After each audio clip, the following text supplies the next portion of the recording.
Bienvenue dans cette vidéo où je vais vous expliquer mon expérience vécue d'hypnose régressive, car comme vous le savez, normalement, c'est moi qui emmène les gens à travers l'espace-temps pour trouver leurs réponses, sauf que cette fois-ci, c'est moi qui suis passé de l'autre côté, évidemment.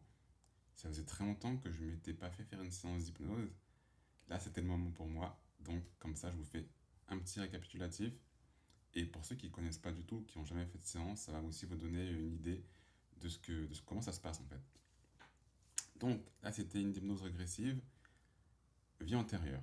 Donc, je précise que on ne va pas avoir une vie en particulier à l'avance, comme ça on ne décide pas. C'est la conscience qui décide où est-ce qu'on va, à quel instant T dans la trame du temps, là on va aller se connecter par rapport à ce que tu es venu voir, aux réponses que tu as envie d'avoir, ou par rapport au sujet en fait, tout simplement. Alors moi, mon sujet, c'était blocage parce que dans différentes sphères de ma vie, je me sens bloqué. Il y a des choses, je sens que c'est plus profond que ça et que malgré les séances de libération émotionnelle que j'ai faites à gauche à droite, je sentais qu'il fallait aller plus profondément en termes d'informations. Donc je me suis dit, tiens, une séance, ça fait longtemps que je n'étais pas passé de l'autre côté. Donc c'était la super occasion. Donc là, vie antérieure. Je me suis vu adolescent, c'était environ 1700 et quelques. Alors, j'ai pas réussi à avoir une date précise parce que quand on demande, on peut avoir soit la date précise ou même l'endroit, ça dépend. Là, j'ai pas réussi à avoir l'endroit précis, mais c'était enfin, en termes de pays, mais c'était dans un château fort ancien, donc époque 1700 à peu près. Je me suis mis dans une grande salle, vide au début, et je me sentais pas très bien. Puis après, j'ai eu des flashs où j'ai vu une grande table en bois, un banquet avec plein de gens qui riaient, qui chantaient, qui buvaient, qui mangeaient, pas une grande fête. Et moi j'étais l'ado au milieu de tous ces gens et je faisais le service en fait. Et je ramassais ce qu'il y avait par terre, je portais des plateaux, des assiettes, tout ça. Et je me sentais vraiment comme mis de côté, comme déconsidéré, limite au service d'eux, limite larbin, limite. Enfin, je me sentais vraiment pas bien dans cette scène, dans cette ambiance, rabaissé aussi. Donc c'était pas vraiment agréable. C'était super intéressant en tout cas de voir comment je me suis senti à ce moment-là dans cette vie-là. Et après on a été voir d'autres scènes, donc j'explique. Après on a été voir, j'étais dans une cuisine, une sorte de petite cuisine, il y avait un cuisinier quoi, un chef. Et moi j'étais en train de ranger, il y avait une table sur le côté à droite, j'étais en train de ranger les assiettes et tout. Et là c'était assez étrange parce que le chef cuistot, je le voyais comme s'il faisait au moins 4 ou 5 mètres et moi j'étais tout petit à côté. Et pourtant je ressentais pas forcément de violence de sa part, que ce soit verbale ou même physique. Mais c'était vraiment pour me montrer parce que des fois notre conscience nous parle de manière symbolique. Il y a un mélange de concret et de symbolique en fonction de ce qu'il y a à voir dans les séances d'hypnose. Et là, symboliquement, je me voyais vraiment tout petit, mais vraiment déconsidéré, mais vraiment limite inexistant, quoi. Donc c'était super intéressant. Et dans la scène suivante, je me suis vu dans la chambre que j'occupais dans ce château. Et c'était une chambre très sommaire, assez petite. À gauche, il y avait un bureau. À droite, il y avait un lit sommaire en bois. Il y avait une fenêtre. Et qui donnait il y avait une sorte de forêt en face. Et je sentais que je passais pas mal de temps dans cette pièce où je regardais dehors et que je passais mon temps à rêvasser, à rêver et un peu à m'évader de cette vie de déconsidération que je vivais, quoi, en fait. Et vraiment, ce qui m'a le plus marqué dans cette séance, c'est vraiment c'est vraiment la corrélation, en fait, voilà, la corrélation entre ce que je vis là, dans cette vie-là aujourd'hui, et ce que j'ai vu lors de cette séance, c'est vraiment le fait de ne pas me sentir considéré, de me sentir à l'écart, de me sentir transparent, abandonné aussi, puisque forcément j'ai posé la question bah, où étaient mes parents pendant la séance. Et petit garçon, là, du coup, mon autre moi dans cette vie-là, a été abandonné. Et dans la vie actuelle, mon père, lui, a été abandonné quand il était petit. Enfin, en tout cas, ça, ça- son père est parti, puis ma grand-mère est morte assez jeune. Donc, mon père a été rapidement euh, abandonné, on va dire ça comme ça, par ses parents. Et je ressentais la même chose dans cette vie-là, lors de la séance, vraiment l'abandon. Donc, je me rends compte que l'abandon, c'est quelque chose vraiment de transgénérationnel qu'il y a à transmuter, en fait. Euh, et dans cette vie-là, aujourd'hui, je me sens aussi déconsidéré, ça me parle beaucoup. Et des fois, je me sens un peu transparent. En tout cas, quand j'étais petit, je me sentais vraiment mis à l'écart. Et là, dans la séance, j'ai ressenti vraiment les mêmes choses. Donc, il y a ces corrélations, ces choses qui se rejouent dans la séance que j'ai vue en tant que petit garçon. Là, quand j'étais petit garçon, quand j'étais dans la chambre, et adolescent, quand j'ai commencé la séance, dans la pièce, là, où il y a le banquet, et quand j'étais dans la chambre, je me voyais vraiment petit garçon, environ 8 9 ans.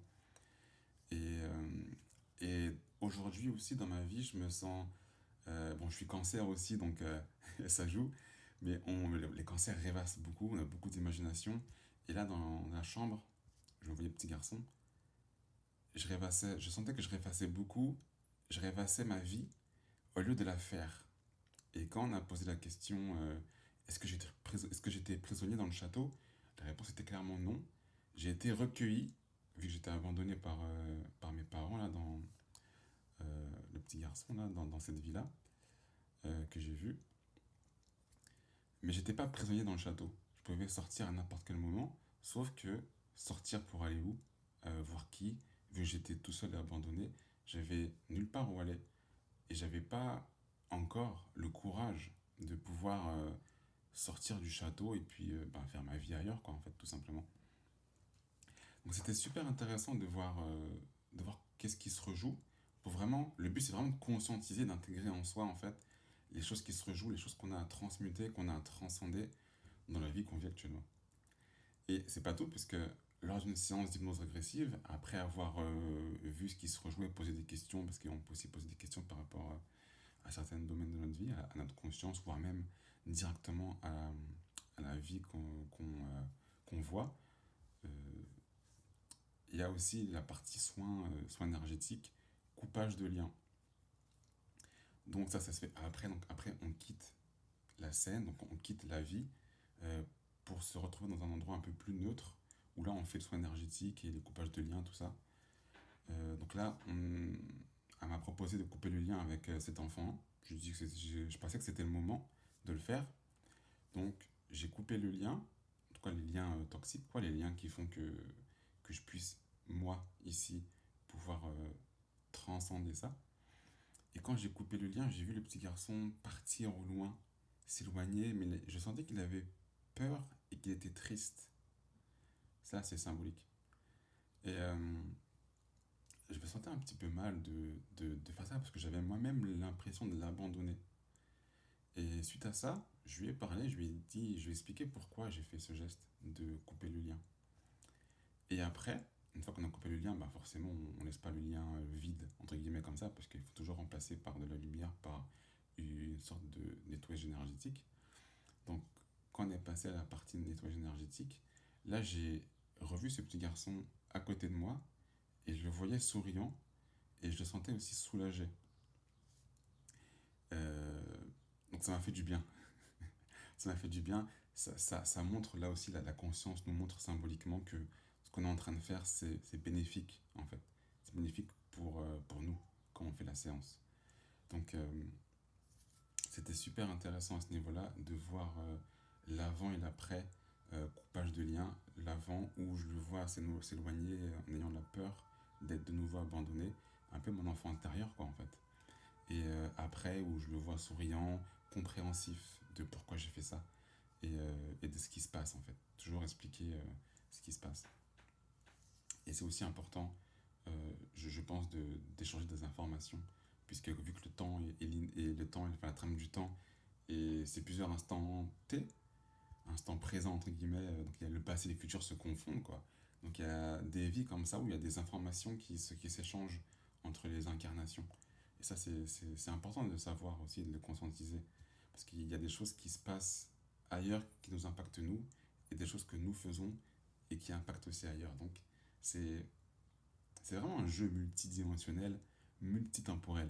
Donc je ne sais pas encore à quel niveau, vu qu'on vit plusieurs vies en même temps, à quel niveau ça impacte les autres, mais au moins je sais que ça, avec l'hypnose régressive, on peut se rendre compte que ce qu'on fait impacte d'autres, et que d'autres font impacte nous, vu que c'est la même conscience dans tous les cas qui pilote les différents corps, donc les différentes incarnations. Donc voilà, c'était vraiment une petite vidéo pour vous expliquer ce que moi j'ai vécu et en même temps pour vous donner un exemple concret de ce qui peut se passer lors d'une séance d'hypnose régressive. Donc, et évidemment, chaque expérience est différente, chaque séance, même avec la même personne, est différente. Donc, bah, pas trop de comparaison non plus. Mais en tout cas, voilà, si en ayant écouté cette vidéo, si tu te sens intéressé, si tu as des questions, tu me contactes, n'hésite pas. Et sur ce, je vous donne rendez-vous pour une prochaine vidéo. Je pense que je ferai aussi je partagerai, parce que j'avais fait d'autres séances il y a longtemps, il y a quelques années, et je partagerai là j'ai un audio, et je partagerai des petits exemples comme ça aussi pour donner davantage de contenu sur l'hypnose régressive pour ceux qui ne connaissent pas ou qui veulent avoir tout simplement plus d'infos. Voilà, sur ce, comme d'hab, je vous donne rendez-vous pour une prochaine vidéo et que les forces de la maths soient avec vous. Bisous bisous.